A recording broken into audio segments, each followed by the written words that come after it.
वहीं इसी बीच विवेक तनखा क्या कुछ कह रहे हैं, आइए आपको सुनाते हैं। MPLJ 206 और ये अशोक कुमार त्रिपाठी नाम का ये जजमेंट है जिसमें पहली बार 50% से ज्यादा आरक्षण भी कोर्ट ने स्ट्राइक डाउन नहीं किया। ये जो फैसला है आज तक अप्रूव्ड है बाय सुप्रीम कोर्ट। ये फैसला फिर गुजरात में जब ऐसा प्रकरण आया उस वक्त, तो उस प्रकरण में इस फैसले को साइड किया गया और गुजरात ने भी सिमिलर फैसला लिया। तो एक्चुअली ये जो आरक्षण आया और 50% के ऊपर था और ओबीसी जिसमें इन्वॉल्व थे 25% उनको दिया गया था, ये कांग्रेस के कार्यकाल में आया था, एज अ लॉ आया था। मैं इन सब कानून के एक्सट्रैक्ट आपको बुकलेट फॉर्म में दे रहा हूं।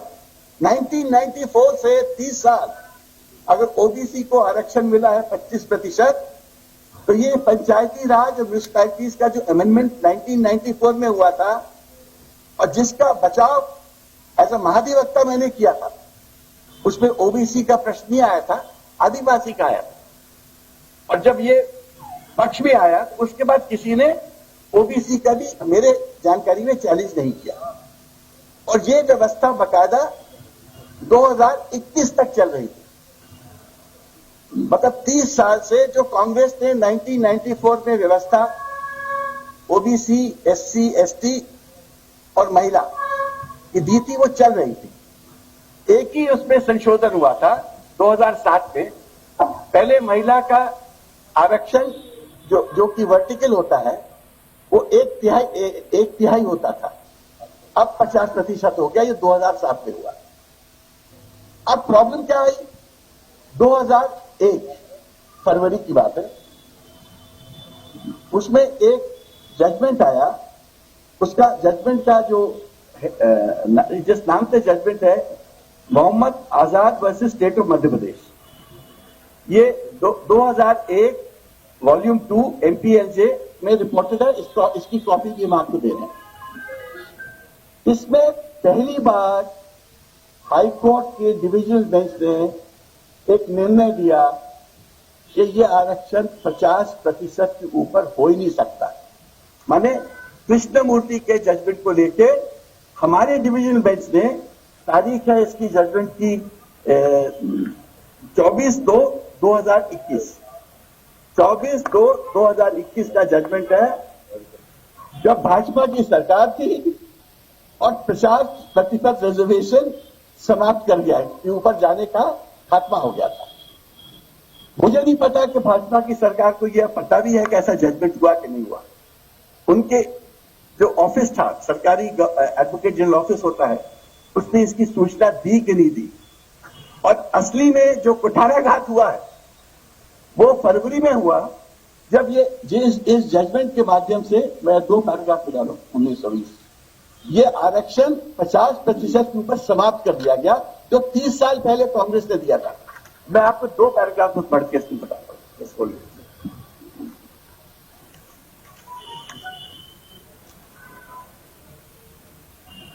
In other words, the rider of upper ceiling of 50% is implicit and even in subsection 2 of section 29A of the Act। मतलब उसने कहा कि जो 50% का जो सीलिंग है, इसको आप क्रॉस नहीं कर सकते। जो 1994 में हम कानून के माध्यम से लाए थे, मुझे पता है उस कानून के बारे में कि उस कानून के जब ड्राफ्टिंग हो रही थी उस वक्त भी मैं इन्वॉल्व था। जब इसका चैलेंज हुआ था उस वक्त भी मैं बहस कर रहा था और 30 साल ये कानून चला। इस कानून को आज तक मध्य प्रदेश सरकार ने, मेरी जानकारी में, सुप्रीम कोर्ट ने चैलेंज नहीं किया, मेरे जानकारी में। क्योंकि अगर इसको चैलेंज आप नहीं करोगे तो 50% की जो सीलिंग थी वो तो उसी दिन लागू हो गई थी। आपने तो इसी दिन बेचारे ओबीसी का अधिकार खत्म हो गया था। आप कहते हो तनखा साहब ने खत्म किया, ये तो कोर्ट ने फरवरी के माह में एक फैसला दिया है जिसको आपने आज तक चैलेंज नहीं किया।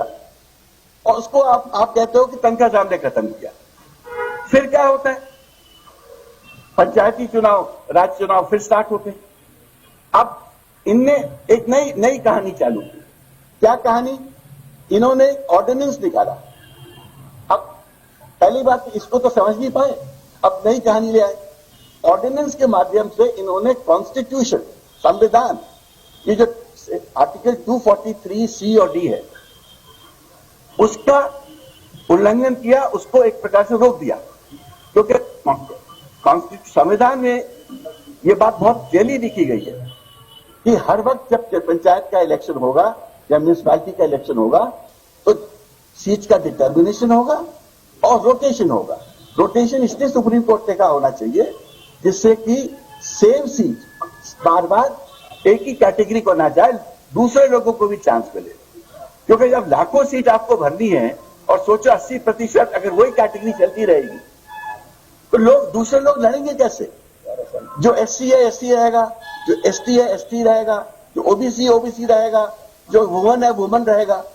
तो ऐसी स्थिति क्रिएट कर दी उन्होंने क्या, और उन्होंने क्या कहा, ये जो परिसीमन और रोटेशन 2020 में जो रोटेशन और परिसीमन हुआ था, हम इस ऑर्डिनेंस को रद्द करते हैं क्योंकि वो 1 साल पुराना है और हम लागू करेंगे वो प्रथा जो 7 साल पहले थी 2014 में। मतलब हम जो 2014 में जिस आधार पे चुनाव हुए थे हम उसको लागू करेंगे, हम नए रोटेशन और नए सीमांकन तो नहीं करेंगे। हम इसको लेके हाईकोर्ट गए। हाईकोर्ट ने हमारी इंटरिम प्ली इस कारण एक्सेप्ट नहीं की कि उन्होंने कहा कि ग्वालियर बेंच ने एक ऑर्डर कर दिया है 2 दिन पहले जिसमें उन्होंने कह दिया है कि 243O के दरमियान, दैट इज जब चुनाव चलता रहता है उस दरमियान आप चुनाव की प्रोसेस को चैलेंज नहीं कर सकते। हमको लगा कि ये केस अपीलेबल है तो हम सुप्रीम कोर्ट गए। तुरंत सुप्रीम कोर्ट में जब हम लोग ने ये बात बताई, उस दिन तो मैं नहीं था, मेरी जगह रवीन श्रीवास्तव जी थे क्योंकि उस दिन मैं कहीं दूसरा हाई कोर्ट में पैरवी कर रहा था, पहुंच नहीं पाया था। तो सुप्रीम कोर्ट ने उस दिन आदेश दिया कि आप ऐसा करिए, आप वापस हाईकोर्ट जाइए और हाईकोर्ट में एप्लीकेशन लगाइए, जो हम लोगों ने स्वीकार किया। और हमने कहा ठीक है सर, आप कहते हो, हम हाईकोर्ट के पास फिर चले जाते। ये 16 तारीख की बात।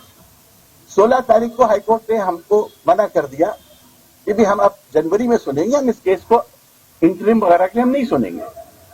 तो हम फिर सुप्रीम कोर्ट पहुंच गया शाम को, 16 की शाम को, और 17 हाईकोर्ट के इस ना सुनने पे, और मैंने खुद सुप्रीम कोर्ट को रिक्वेस्ट की कि ये बहुत इंपॉर्टेंट मैटर है, 3 लाख से ऊपर पद हैं, रोटेशन नहीं होगा, एक प्रकार से कॉन्स्टिट्यूशन का बेहाली है।